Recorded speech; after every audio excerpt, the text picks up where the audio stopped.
بسم اللہ الرحمن الرحیم۔ السلام علیکم۔ عبدالرؤف عزیزی اور فہد علی ایک نئی ویڈیو کے ساتھ حاضر ہے۔ ہمارا آج کا عنوان ہے غلط العام کی اصلاح۔ ایک محاورہ ہے جو برسوں سے چلا آ رہا ہے اور غلط ہی چلا آ رہا ہے، جیسا کسی نے سنا ویسا ہی آگے بیان کر دیا۔ کیونکہ انسان کوئی بات جو سمجھتا ہے وہ اپنے علم کے مطابق سمجھتا ہے، جتنی معلومات اس کے پاس ہوتی ہے اس کو سامنے رکھتے ہوئے ہی وہ چیزوں کو سمجھتا ہے۔ تو اب جس نے یہ محاورہ پہلے سنا اس نے اس کو ایسا ہی سمجھا اور ایسا ہی استعمال کیا، اور پھر آگے لوگوں کو سنایا تو لوگ بھی ویسا ہی کہتے چلے گئے۔ کسی نے بھی یہ کوشش نہیں کی کہ آخر اس کو سمجھا جائے کہ یہ ہے کیا چیز۔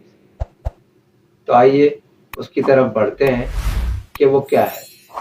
محاورہ ہے دھوبی کا کتا گھر کا نہ گھاٹ کا۔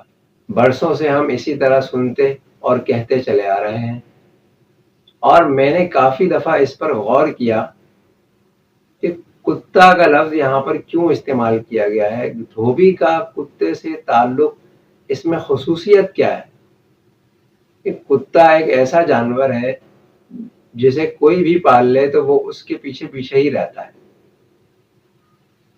وہ گھر جائے تو گھر پہ رہتا ہے، وہ گھر سے باہر جائے تو اس کے پیچھے پیچھے باہر جانے کی کوشش کرتا ہے، اور اگر اسے اجازت مل جائے تو چلا بھی جاتا ہے۔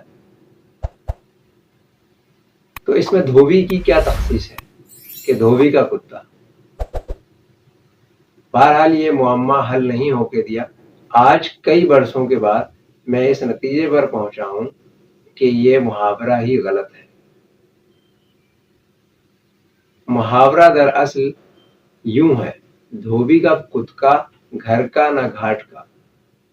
کتکا یعنی کاف تے کاف چھوٹی ہے، یہ لفظ جو ہے اس کے معنی ہے وہ ڈنڈا، سونٹا، موصل جس سے دھوبی کپڑوں کی دھلائی پٹائی کیا کرتے تھے، کپڑے کوٹا کرتے تھے ان میں سے میل نکالنے کے لیے، اسے کہا جاتا ہے کتکا۔ اور وہ ایک گھر کے لیے غیر ضروری چیز تھی، یعنی گھر پر اس کی کوئی ضرورت نہیں ہوتی تھی، دھوبی گھاٹ پر ہی اس کی ضرورت ہوا کرتی تھی، اور اچھا خاصا ہیوی بھی، وزنی بھی ہوتا تھا۔ تو دھوبی جو تھا وہ یہ سوچتا تھا کہ اسے گھر لے جا کر کیا کیا جائے، یعنی اس کو گھر لے جانے کی زحمت بلا وجہ کی ہے، اور گھاٹ پر اس لیے نہیں چھوڑتا تھا کہ کوئی اٹھا کے لے جائے گا تو ہمیں دوسرا بنوانا پڑے گا۔ تو اس لیے دھوبی وہ کتکا راستے میں ہی کہیں چھپا دیا کرتا تھا، کسی ایسی جگہ پر کہ کسی کے ہاتھ نہ لگے، یا کسی جاننے والے کے پاس رکھوا دیا کرتا تھا۔ پھر صبح جاتے ہوئے وہ وہاں سے لے کر اسے دھوبی گھاٹ چلا جایا کرتا تھا۔ تو یوں مثل مشہور ہوئی تھی کہ دھوبی کا کتکا گھر کا نہ گھاٹ کا، یعنی نہ وہ گھاٹ پر ہی رہتا تھا اور نہ وہ گھر پر لایا جاتا تھا، راستے میں ہی کہیں رکھ دیا جاتا تھا۔ اور سننے والے نے لفظ کتکا کو کتا سنا اور ویسا ہی کہنا شروع کر دیا، اور جن لوگوں تک یہ محاورہ پہنچا انہوں نے بھی پھر ایسا ہی کہنا شروع کر دیا۔ کسی نے یہ جاننے کی کوشش ہی نہیں کی کہ آخر اس کا مطلب کیا ہے۔ اسی لیے نبی کریم صلی اللہ علیہ وسلم نے فرمایا، کفا بالمرء کذبا ان یحدث بکل ما سمع۔ آدمی کے جھوٹا ہونے کے لیے اتنا ہی کافی ہے کہ وہ سنی سنائی بات بیان کر دے۔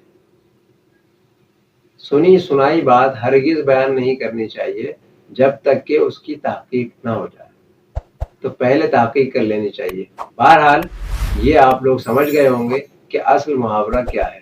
اب تک کے لیے اتنا ہی۔ اپنا خیال رکھیے، خوش رہیے۔ ویڈیو پسند آئے تو حوصلہ افزائی ضرور فرمائیے۔ السلام علیکم۔